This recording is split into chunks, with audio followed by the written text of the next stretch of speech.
In today's video, I'm going to teach you how to password protect Microsoft Outlook. Protecting your Outlook data is an important step in keeping your emails, contacts, and personal information secure.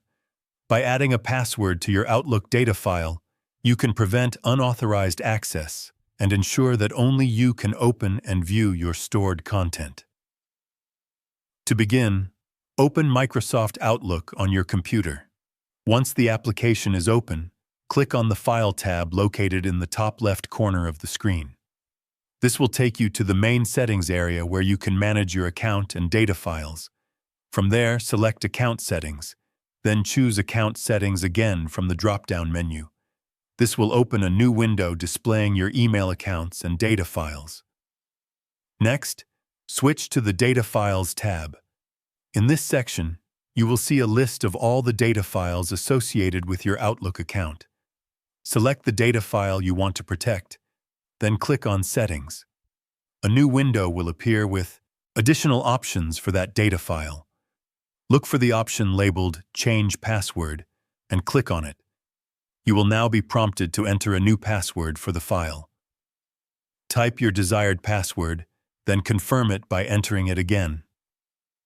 Once you've entered and confirmed your password, click OK to save the changes.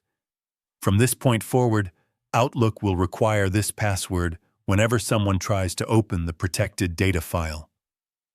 After setting the password, it's a good idea to close and reopen Outlook to ensure that the protection is working as expected. When prompted, enter your password to access your data. As a helpful tip, choose a strong and memorable password and keep it stored in a secure place. If you forget the password, it may be difficult to recover access to your data file. Also keep in mind that this method protects the Outlook data file itself, not your email account login.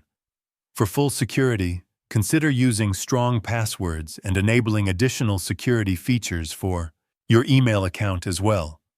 And that's it. You now know how to password protect Microsoft Outlook.